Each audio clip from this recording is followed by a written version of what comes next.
Kali ini kita akan membahas mengenai dampak knowledge management terhadap proses. Definisi proses dapat dijelaskan sebagai berikut. Menurut Dembowski pada tahun 2006, proses merupakan pengaturan dan alignment dari strategi, prinsip, proses, praktis untuk memastikan bahwa knowledge management dapat berjalan baik ketika diimplementasikan.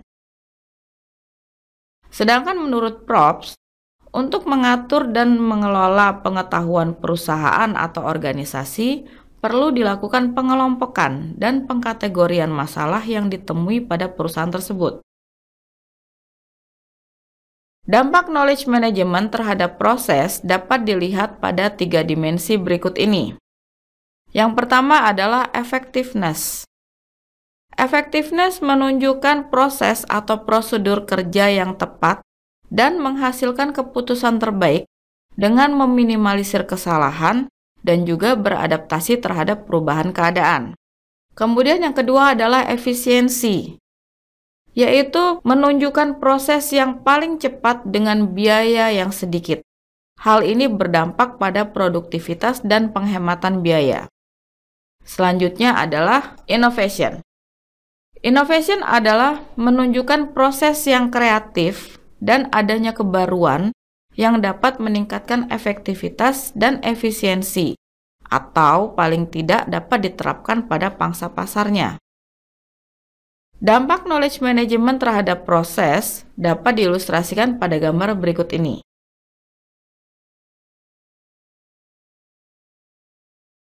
Sebagaimana diilustrasikan pada gambar berikut ini, core process knowledge management dikategorikan menjadi 6 bagian, yaitu knowledge identification, knowledge acquisition, knowledge development, knowledge sharing, knowledge utilization, dan knowledge retention. Hal ini ditujukan agar peranan manajer mampu mengoptimalkan aktivitas knowledge di dalam area individu ke seluruh area organisasi, serta melakukan knowledge assessment sebagai feedback kepada knowledge goal. Knowledge identification merupakan proses mengidentifikasi knowledge atau pengetahuan, baik yang bersifat tacit maupun eksplisit. Di dalam pengidentifikasian knowledge, maka dilakukan analisis dan gambaran knowledge di lingkungan perusahaan.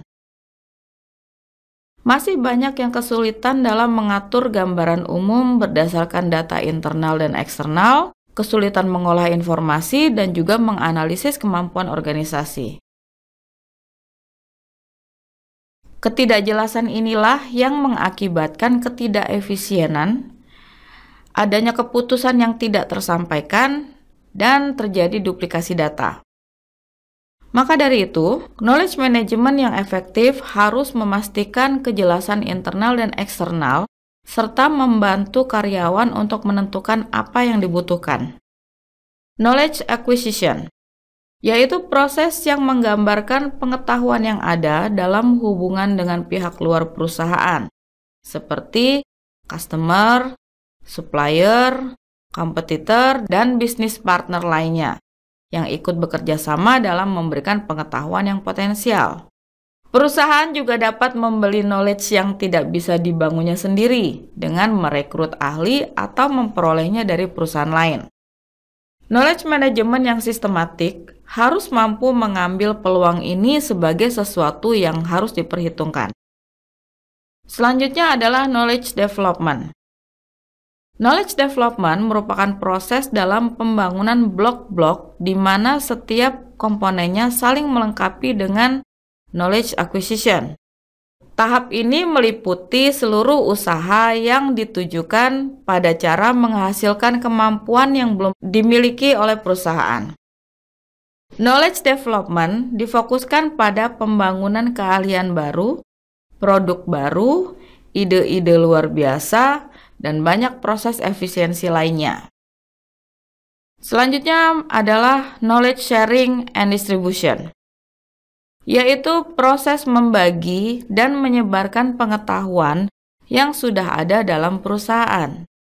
Sehingga dalam tahap ini ditujukan untuk merubah informasi dan pengalaman yang terisolisasi menjadi sesuatu di mana knowledge tersebut nantinya dapat dimanfaatkan untuk kemajuan organisasi. Langkah penting dalam pendistribusian knowledge ini adalah dengan menganalisis peralihan pengetahuan dari individual ke kelompok atau perusahaan. Knowledge utilization. Pada tahap ini, knowledge harus dipastikan disimpan sebaik mungkin guna mendukung aktivitas atau proses bisnis yang berlangsung di dalam organisasi.